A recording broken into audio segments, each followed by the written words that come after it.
Hello everybody, it's your old pal Tuna here, and welcome back to another video. Today we are continuing on with my Tuna Talks series, which is kind of like a little interview series I have here on the channel. This is only episode 3, but the goal is basically to bring in my peers, others in the design and illustration space, entrepreneurs who are running their own business, to talk about what it is that they do and hopefully impart some wisdom onto you guys as well. In this episode, I have Aviva Artsy with me. Aviva is an amazing creator who is the genius behind the brand The Washi Station, which you may or may not be familiar with. What it is a washi tape shop, but it is so much more than that. Aviva brings together all kinds of different creators to work on themed projects and does a great job of managing the business side of things with the creative side of things, and that's what our discussion today is all about. We are going to talk about growing your small business, doing experimentation in markets, as well as focusing on the value of building a community around your work and your business and collaborating with people to do so. This time it's very podcast style, so it's just the two of us having a little chat. I hope you'll have us in the background while maybe you work on something of your own. And if it is your first time here, my name is Tuna. I'm an illustrator and comic artist from Canada, and I make videos here on the channel, all kinds of stuff, art projects, vlogs, interviews like this. So if you are interested in more from me, be sure to check out other videos and consider liking and subscribing. I also want to give a quick 2-second shout out to all of my amazing patrons over on Patreon. Usually I'll do this at the end, but it just, it makes more sense to do it now. So thank you to all of these folks who are pitching a couple of dollars my way to make sure that the channel can keep on running. I literally couldn't do it without them, and they get all kinds of cool stuff like downloads, extra podcasts, and mailable rewards as well. Consider checking that out too. That's it, that's the intro. So without further ado, let's get to the interview. And also please forgive the audio problem at the very beginning. I promise it's not as bad through the rest of it. It's just unfortunate that it starts out that way. Welcome everybody to the interview today. Thank you for joining us. Thank you so much to Aviva for joining me here on the interview channel. Super excited to find out all about their brand. So Aviva is someone who I have known for a very long time. They are a multifaceted artist, but mostly focusing now on their super cool project called The Washi Station, which you may or may not have heard of. So take it away, Aviva. I am curious to hear from you, your brand, your project. Tell me about yourself. Okay, so in terms of me as an artist growing up, I have always been an artistic person. I was always drawing. I was always going through intense periods of art block. And then it got to a point where right around the pandemic, I left my day job at the time, and I'm sorry, I was thinking about your question in the thing where you were like, how did you get started? And I'm like, no, I don't even know if this is relevant to the way you phrased the question. No, please, okay. Just whatever's relevant to figure out how you got to where you are today. Yeah, so how I got to where I am today is by being friends and making connections with so many different artists like yourself, like tons of people who I've known from, Tumblr. I won't go so far as DeviantArt because that was mostly me just being a fan of people, but let's say starting from Tumblr, Twitter, Instagram, meeting people, making connections, doing things like hosting Secret Santa art swaps with people. And then eventually, around the time of the pandemic, when everyone was posting about how, there's not going to be cons for a while, that's going to be a huge thing to overcome. Everyone's making an online shop. And at the same time, I am a huge fan of washi tape, and I had made some of my own to sell in my shop. And it's just a tricky thing to get people to buy if it's the only item like that you have. So I was like, okay, the wheels are turning. I know a ton of artists. I know people who would want to make washi tape who might not have the chance to otherwise, where it might not really make sense for them. But then I personally was like, it would be so great if these people made washi tape. And so that was the impetus to do the first collection for the Washi Station, where I had, I think, 18 artists create washi tapes, and we released them all at once. And that was the start of the Washi Station. And then now that's something that I do on a seasonal basis. So 4 times a year, we put out a new curated collection with different independent artists, with 20 to 30 artists on a different theme. Yeah. And how many collections now are you at? Do you know off the top of your head? Yeah, it's number 16 is going to be coming out pretty amazing next month. So when you started the Washi Station, you started from zero. This was 100% something that you were putting together and something that you were self-funding. So what were some of the steps that you took to get the business off the ground? Like, what were some of the things going through your head in terms of scale? Let me know that beginning process. Yeah, so for beginning scale, I'm actually pretty proud of myself to say that we only had to do pre-orders for our first collection, and it was a success. So every collection after that, I have just purchased up front and put onto the shop so that there is no pre-order time. I've never done a Kickstarter for any of our collections. The first collection was kind of just like reaching out to manufacturers, finding out what the minimum is. I mean, like, okay, how many orders do I need so that I can afford the minimum? And on that first collection, I was like, oh, these ones are really popular, so I'm going to order a little bit more than the minimum. And then since then, I have felt confident financially, if not in terms of like my guessing power, to just sort of figure out which designs I think I need to order more of Mm-hmm. and just do that organically. There is always the guessing game of like, I think people are really gonna like these cats. And then sometimes it's like, actually, we love the bugs. Yeah. Yeah. And like, I feel that no matter how much I do this as a job and how many products that I make, every single market that I go to, there's a different product that ends up being the star of the market for no reason. Maybe it's something that's maybe three people have bought previously, and then all of a sudden everyone wants it. And I'm like, you know what? I will never understand this 100% at all. But that's part I of the fun of actually it. love that. Yeah. Yeah, because then it's like, well, okay, like all those other people didn't appreciate it, but it's found its audience. And one of the nice things about being able to release like 20 or 30 designs at once is that like I don't really, it's not that I don't care. Well, I don't care because I think it's worth making either way, but it doesn't matter if something is like a total flop and for whatever reason, if I sell two of something, but I sell 100 of something else, it's like, well, it paid off the collection and Yeah. both of those things got to exist. When you started the business, did you have a lot of experience with like running a business and doing accounting and all of the stuff that kind of goes into being an artist online that sometimes we maybe don't think about? So, no, I didn't have experience in those things specifically, but I did have a lot of experience that was easy to transfer and helped me out a lot because I used to work, my day job was in fundraising, which is, I'm not going to get into the whole thing, but fundraising and sales are not that different. Fundraising teaches you a lot about marketing and about managing relationships and about coordinating. And I mean, it also was like an administrative job. So although I didn't have experience specifically running a shop, and I had to rely on my intuition for things like what I was saying, like guessing how much stock to order, or, I guess who to reach out to and what would be a good fit. I felt like I had an intuitive grasp on that. And in terms of finances, unlike a lot of the artists that I've worked with, I kind of enjoy the math side of things, just and like the accounting side and like statistics and those sort of things. So, although it's not like my favorite thing to do, it is something that I am good at doing. So that's part of what made sense for me to do this, and then to help out all the artists who work with us by removing that element from Yeah. their job. Yeah, totally. I mean, I know that we did work together on just one collection. I know eventually someday I will be able to jump onto another because I love everything you do. And you are so organized in terms of all the documentation that you've prepared for all of the artists, and all of like the how payments are made. All of that is broken down really clearly. So I guess like my question would be how much of that was made up and revised based on each collection and how it went, and like has it changed a lot since you began, or are you still kind of running on the same tempo? Um, I would say it is.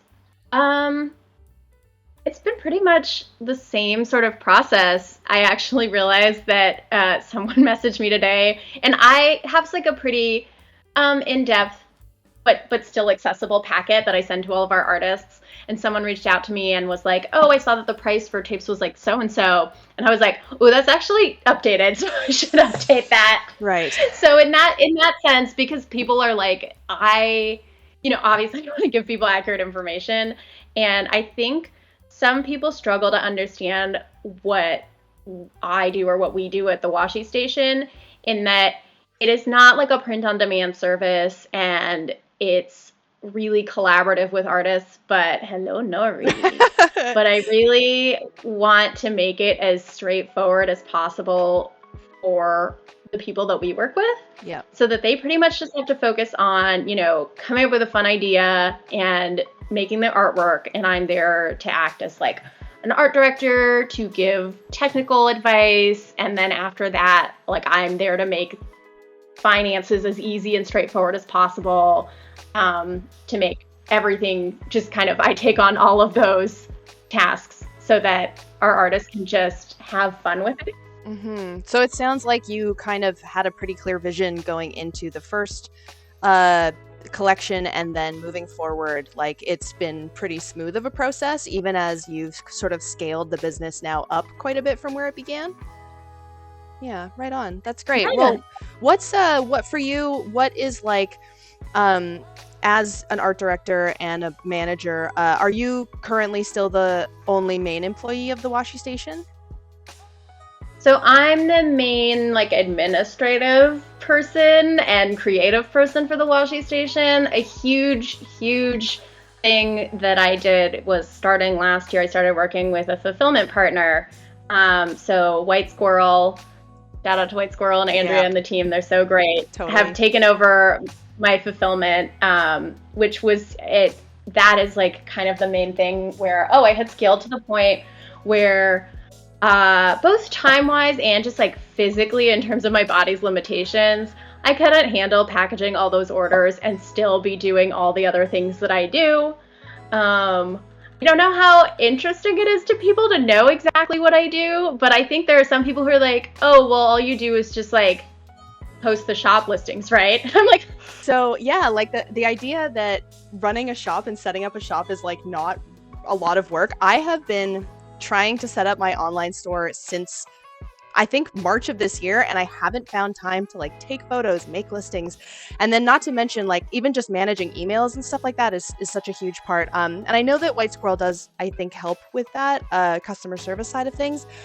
But I do love the idea of assessing your small business for growth. That's something that I think of all the time, is like, what are some ways that I can lighten my workload? Because if you're like running a business, even if you're not necessarily making all of the art for it yourself, is a huge task. And there's a reason why most businesses have tons of employees and multiple roles to fill. So how was it for you, like emotionally, to make the decision to outsource some of the process? so I will say that like there were some hiccups, not with White Squirrel, but on the way getting there to like doing the outsourcing. I'm someone who I really believe in like measuring out your options and deciding what factors are the most important to you when you're making decisions. So like with a small business, for example, you can have like a standard of quality that you really care about. You can have things like the environmental impact, but then also there's always going to be price and cost. Like that just is always going to be a factor. And then finally, your time and effort and the strain it puts on your body. You have to manage all these things. So like I'm someone who always wants like the customer experience to be fun, even if it's in a little way. So some of the things I do is like on our site, when you sign out, there is like a little question form that says, would you like a free sticker? So people can say, yes, I want a free sticker, and they get one. And if they don't answer that, then they don't get a sticker. So I'm not just giving something away just because it's implied that you need to. Mm-hmm. So that's the kind of thing. And we have thank you cards because I want them also to have the information for all of the artists that we work with. And so there were a lot of little things that I do. I would say I've definitely ordered from shops where I've paid them less money and they've done more. And it's lovely. It's always so wonderful when you get something in the mail and it's like, it's wrapped in tissue and it has twine and it has like a wax seal and you're like, this is great. But as a creator, I'm like, oh my God, your hands, please, you're probably 22. Stop putting so much effort into this. You're going to be broken by the time you're my age. So when I switched to White Squirrel, I was kind of worried, like, what of those little touches that I had decided were like, that was the point that I was comfortable meeting, would they be able to do? And honestly, they rule because they do all of it. I honestly, like, I don't think that our customers have, like, they all know that White Squirrel is doing fulfillment now because, like, I have notes and stuff that says that and they get emails from them. But, like, they fill out the cards and they highlight the names of the artists. They still, like, decorate every package. Whenever I see people posting, I'm like, wow, I'm so grateful for them. Wow. So in that way, yeah, it was like, okay, I lost nothing by doing this except money. I only gained, and I think that it was so worthwhile for where I was in terms of the time that I got back and the physical untoll on my body. Yeah, that's honestly so awesome to hear. Yeah, it was like just 1,000 out of 10 recommend. You know, it can be really hard, again, for people who are like, I don't really want to relinquish control, or it might seem like a lot of money at first, but one, it's really not. And two, there are ways to offset that. Like, for example, built in, I have flat rate shipping on my site. And so when I switched to White Squirrel, they started shipping from the United States instead of Canada. So that's, yeah. Listen, it isn't that bad because, you know, like styling in a shit chest, there are good options. But I was like, oh, well, I'm already getting back a couple of dollars in that shipping that's then going towards their fee. Yeah, and like and also when someone else is taking on those fulfillment tasks for you, that gives you more time to do marketing, to do advertising, to reach out to more artists, to run more campaigns, which will then reflect in more sales, which means you're going to make higher volume. So it totally, like with any great risk in a business, you don't necessarily know exactly how it's going to play out, but an informed risk will usually, hopefully, lead to more growth and stuff like that. And speaking of like change in your business and growth, I have been keeping tabs on all of your market adventures recently, and I love that the Washi station is going IRL. Seems like you've been really finding a lot of interesting. I know you relocated from Canada to the States, and the area that you're in has a lot of interesting options for markets. Can you tell me a little bit about how that process of getting into those has been? Yeah, it's been really interesting, and definitely I appreciate you bringing it up and getting to talk to you about it because you also do a ton of markets and it's so interesting to see what you do and to see like the layout upgrade and like the branding be so strong. I love it. So I actually have, what day is it? 5 days from now will be when I did my first market last year. And I was going to count them before I got on the call. I think I've done like 22 since then, which is an outrageous amount. It is. But one of the things to consider here is like, if like I'm in Los Angeles now, you're in Vancouver, and I know you do ones that are like in nearby cities. If you're like in any kind of major city, like Montreal or New York, or I don't know, Atlanta, St. Louis, Minneapolis, those places have more markets than you think they do. So I'm gonna like jump all over the place with my answer, but in terms of starting to find places to apply, I wanted to work on local markets so I can like get a setup down, feel comfortable doing it. And also you don't realize how fast the expenses add up when you're traveling for markets. You might be like, oh, well, it's just like a $50 train and then like $150 a night for a hotel and then food. And then suddenly you're like, oh, well, the table was only $300, but it has already cost me $1,300 to be here. Yep. So now I need to make $2,500. Yeah. So for me, I feel like it's just like an embarrassment of riches being in LA, the amount of markets that I've been applying to. And what's really both interesting in like a beneficial way and also kind of a detractive way about the Washi station, I think people would be surprised how many markets I've been rejected from and how many conventions I've been rejected from. It's a lot. Mm-hmm. And it's often because we don't fit exactly into a specific category, and a lot of people don't understand the like, oh, you're a collective, you're a proxy seller. And I'm like, no, we're not that. It's a small business that works directly with artists, and we do profit share with our artists. But there's always the people who are going to be like, well, no, we're not going to let you in for that reason. But the other thing that's really interesting is that I feel like I can pretty much sell anywhere that people like washi tape. So I've been doing, anime conventions and comic conventions, and also kind of like craft fairs and local events like that. And I just did my first Pride event this past week, and now I'm doing a couple more Pride events. Yep.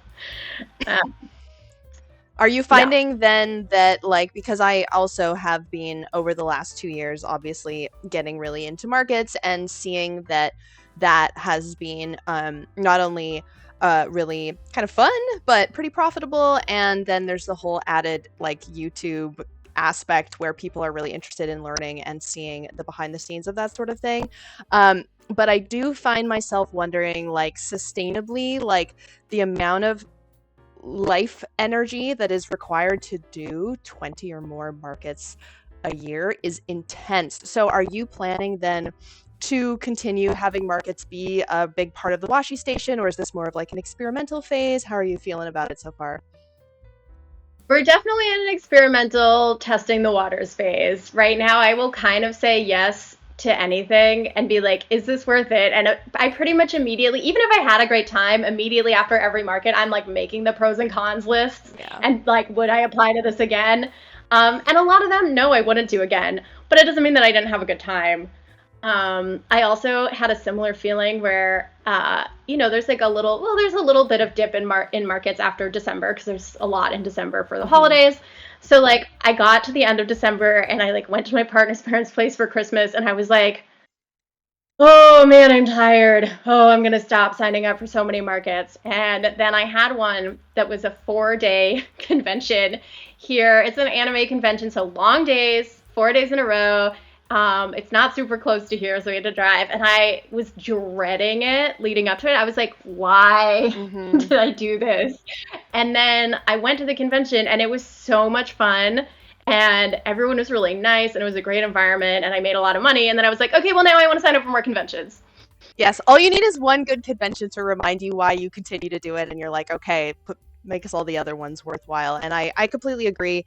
Like, until it stops working is how long I intend to do markets for. Now, something though so I just finished doing like 5 markets over 7 weeks, and I'm like, great, can't wait to take a little breaky poo from that. My plan is now to get my online shop back up and running. I've obviously had my shop open and closed throughout the years for many, many years.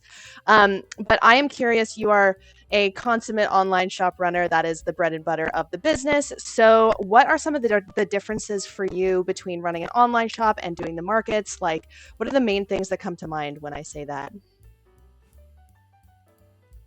I think that markets, as much as I would like them to always be money makers, it is more of like outreach. It's not really the word for business, but sometimes my brain's like, I'll just choose the closest word.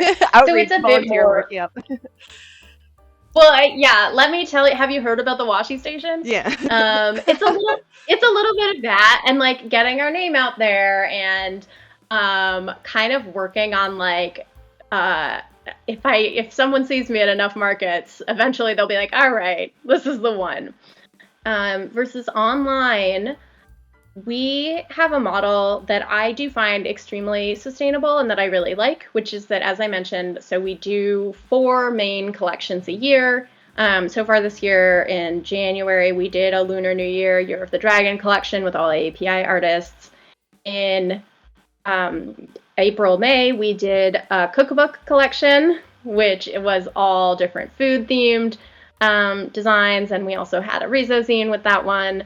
And then I feel like it might be out by the time this video comes out. So like, maybe spoiler, maybe this is old news. Our next collection is going to be a magical girl theme. So good. Right. Yeah. I'm just finishing that up right now. And so basically that's like, as far as the online shop goes, that is like the core of our appeal.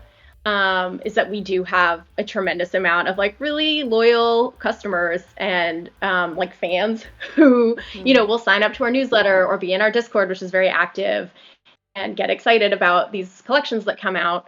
And then in between them, something that I do to kind of, which is, again, this is not something that is going to be possible for every kind of artist, or because I also am a shop. So we'll also do these like mini artists we love collection drops. So we have a marketplace, and it's all tapes that are made by either artists we've worked with or other artists who are like our friends and who are like in a similar vein to the artists we work with. And I'll actually order from them wholesale and then put those tapes up. So that to me is like, because it's just reaching out and spending a little bit of money to get tapes, I'm like, well, this is a fraction of the energy it takes to put together one of our main collections. But then it acts as if we have more collections. So if you don't have that option with your shop, which I think most people, if they're just representing themselves in their own art, they don't. I think it's good to think about like a structure of like, what are going to be your big drops? You know, are you going to do like a summer and a winter? Are you going to do like a cicada season drop and a snowdrops drop? That's funny.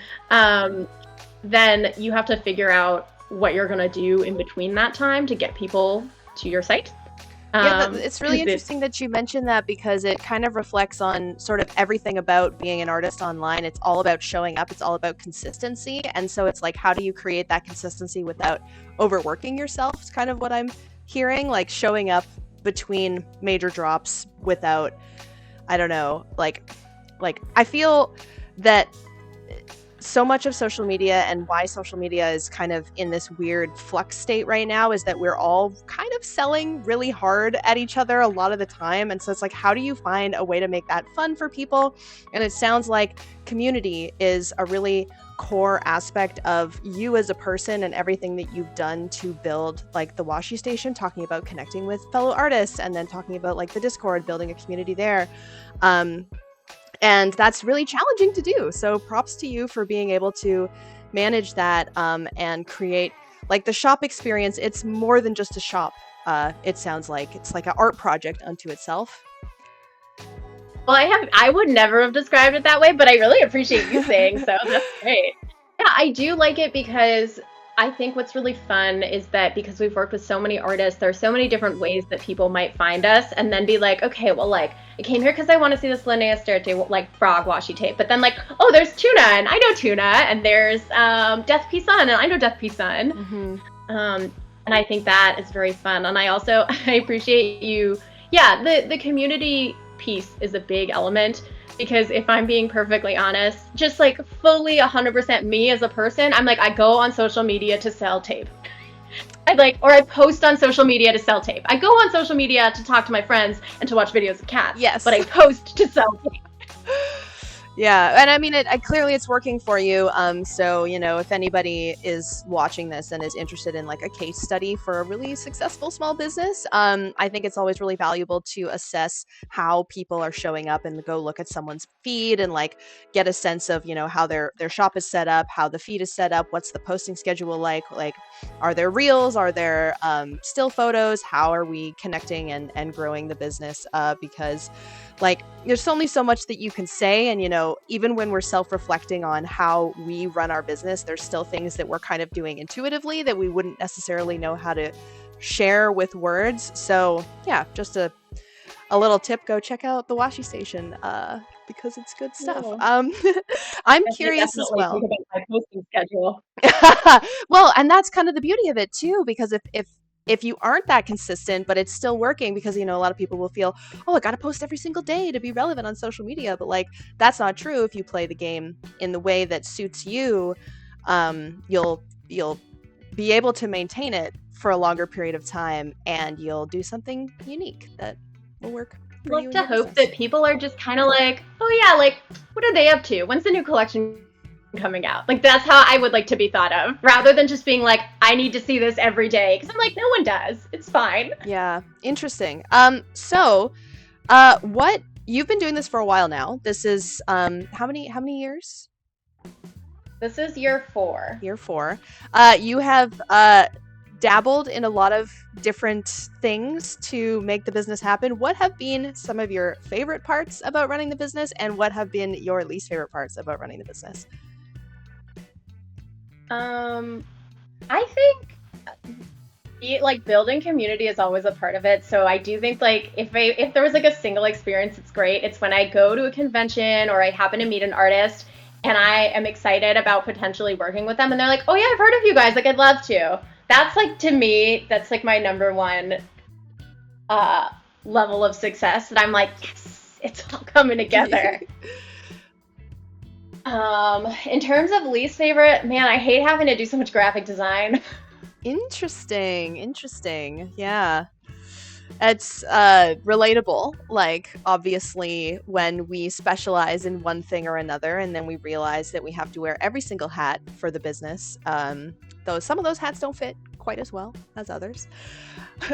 Yeah. Is that something that you've thought about outsourcing then, maybe, the graphic design? Absolutely. Yeah. Yeah. There are some definite elements where I'm like, oh, when the business evolves to a point where it's not really just has to be me doing everything. I think as much as I said that I enjoy accounting, it is still like a slog, and I would love to have some more peace of mind. So like I would love to outsource accounting help. And definitely social media is something that I'm always trying to get to, where like I'm always messaging people in the Discord or like our artists being like, can I post this?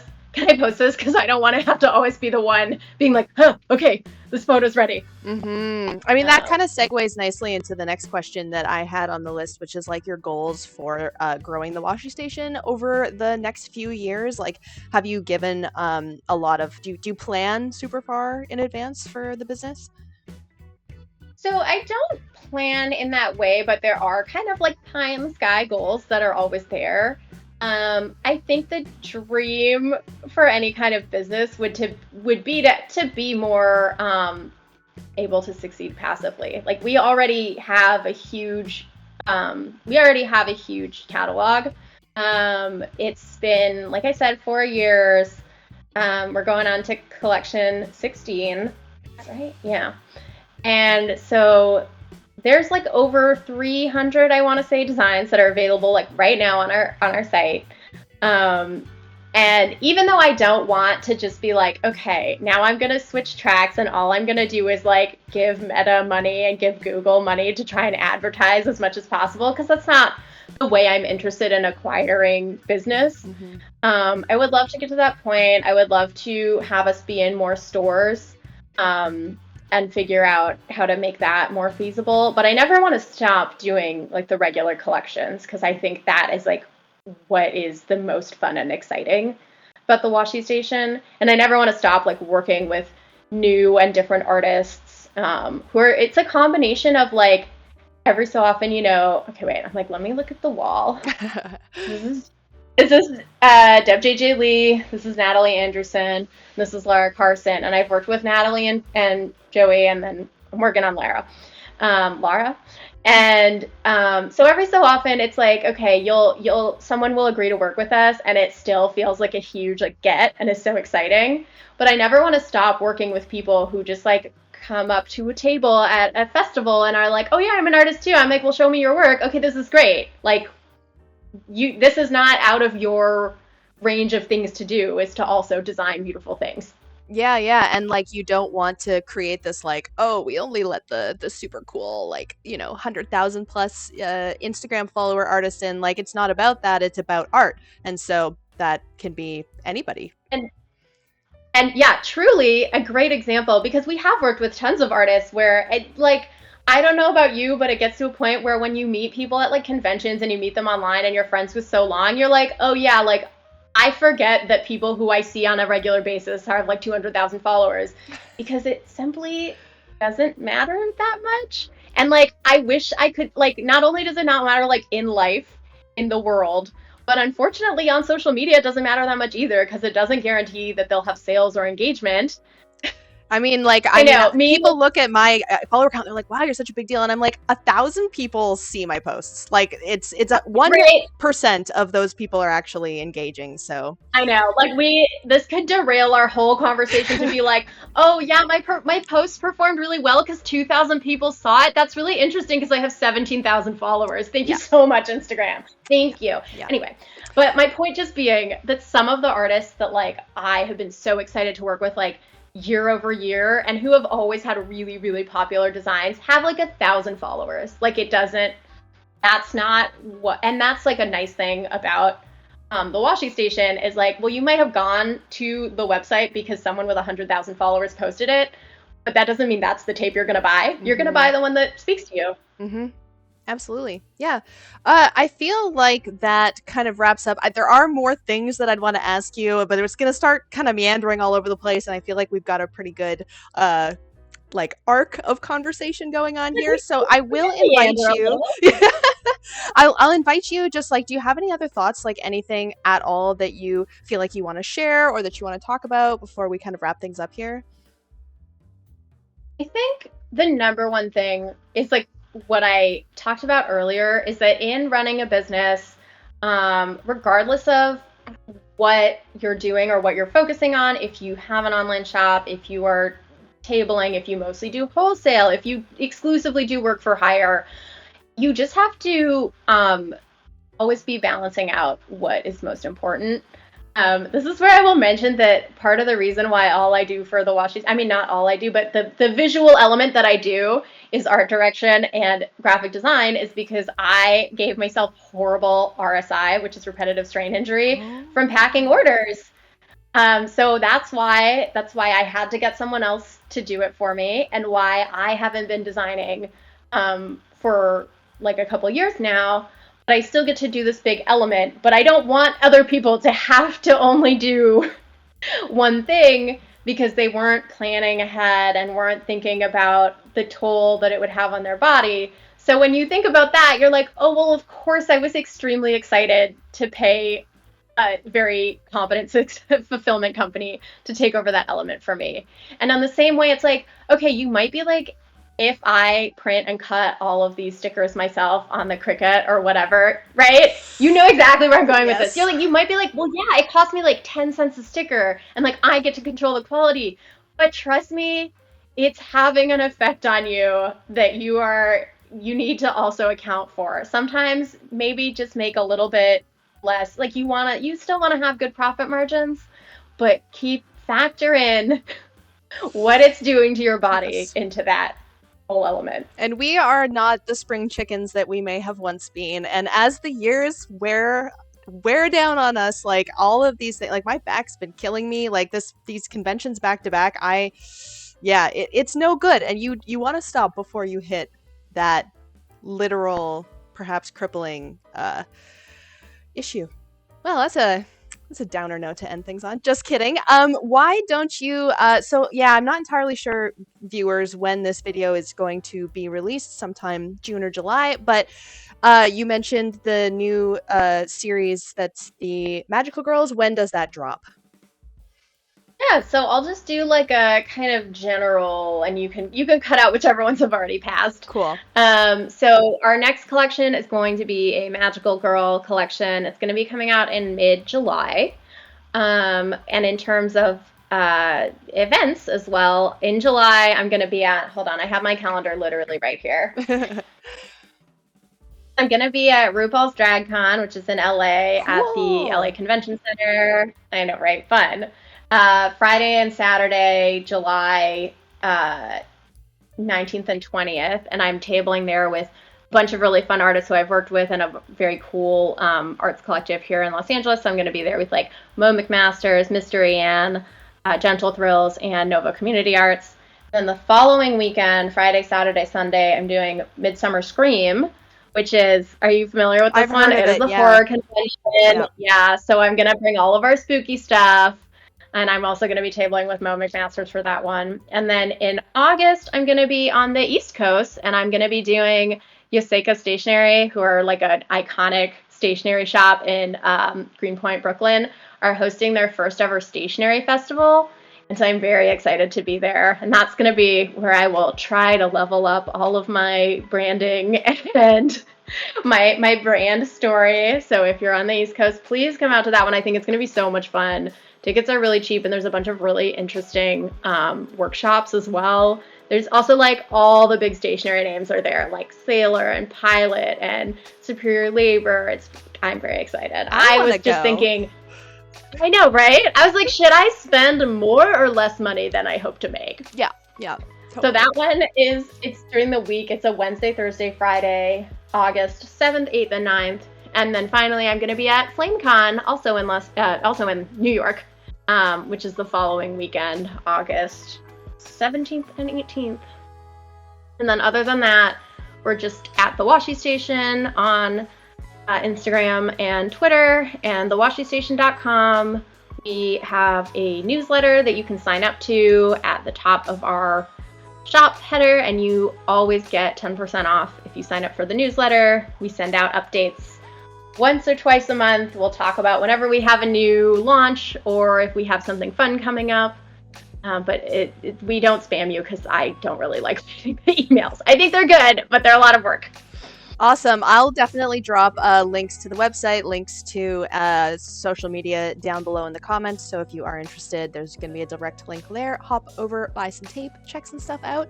But yeah, thank you so much, Aviva, for joining me here. It's been really interesting talking to you from like slightly a different perspective than the other people who have been on this particular series so far. So thank you for your time. Viewer, I hope you enjoyed, and we'll just wrap things up with my little outro. Stay sparkly, everyone. Don't let the cruel world dull your shine, and I will see you next time. Oh my god, that's so good. Hold on. In the credits, I'm gonna go get Luna so you can include her. Oh my god, okay, yeah. Little outtake, little kitty cat outtake. Nori finally went to sleep. I'm a bastard. She was literally like fully asleep in a box and I just picked her up. You're like, time to be a star, Luna. Time to get those tips, girl. Work. Star power. Oh yes, I do forget that because my my webcam is so old, it is just fully void. She's just so cute though, and she's such a good girly girl. Wow. Not even getting bit once. So happy for you. So jealous. Not even once. Look at this. Have you seen that video? Such good temper. Oh, TikTok.